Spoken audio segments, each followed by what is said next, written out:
ครับวันนี้เราจะมาดูเรื่องไม้เกาะนะครับในไม้เกาะในภาษาล้านนานั้นมันเป็นเป็นไม้ที่ผสมกันนะครับไม่ใช่ถ้าเกาะในภาษาไทยนะครับ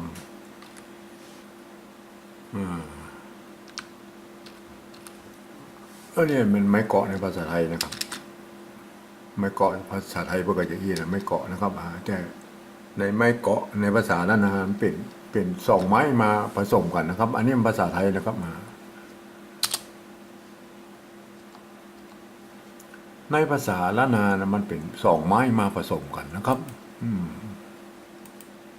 ก็คือไม้โกะนะครับ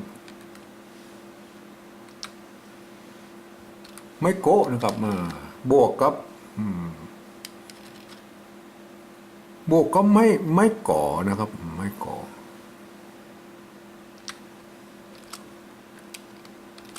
อย่างนี้นะครับไม้โกะ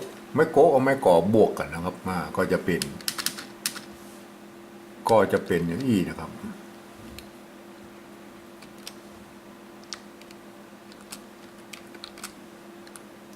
นี่ยเห็นไหมครับเป็นไม้เกาะกับบวกไม้ก่อเป็นไม้เกาะนะครับเห็นไหมครับทีนี้บางตีเปิ้นก็เขียนเต็มอย่างอี้อยู่นะครับบางตีเปิ้นก็จะลดให้เหลือตัดไม่กังไหลออกไปไม่กังออกไปกังมนนะครับเกาะก็เหลือกันย้อนหยงหลุ่มเห็นไหมครับท่านหันนี่ก็ถ้าท่านหันว่าเปิ้นไปเขียนไม้เกาะมีไม้กังไหลอยู่บนนี่ก็จะไปว่าเปิ้นนะครับเพราะว่ามันก็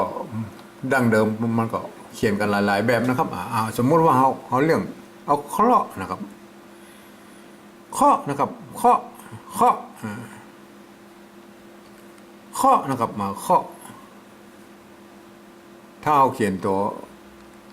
เคาะอย่างนี้นะครับมันก็เคาะนะครับเคาะนะครับเคาะบางที่เพิ่งก็จะเขียนเป็น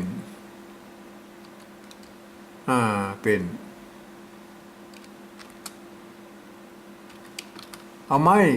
กังมนไว้ยังอยู่นะครับหมายแม่เคาะนะครับก็เขาก็มาว่ากันนะบางครั้งเขาก็จะใจตัวคะนี่มาเป็นตัวกะละโหงนะครับก็อย่างอี้นะครับกะละโหงนะครับกะละโหงนะครับ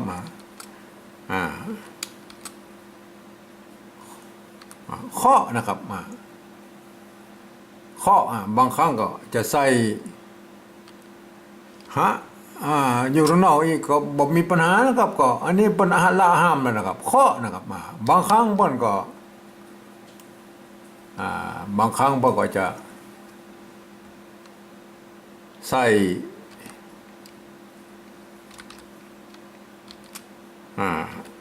่ไม้กังมนอยู่ลุ่มเนี่ยมันก็ท่านก็จะไปงงนะครับท่านจะไปงงนะครับเพราะว่ามันก็คือเคาะเหมือนกันนะครับท่านก็จะไปงงนะครับ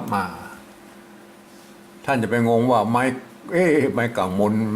มันยังมีไม้เกาะนี่นะครับก็ท่านหูที่ไปที่มาของมันนั่นนะครับไม้เกาะเนี่ยนะครับไม้เกาะภาษาละนาเนี่ย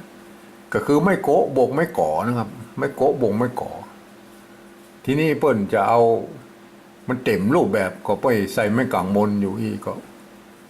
ก็มีสิทธิ์เขียนของเปิ้นนะครับถ้าสมัยใหม่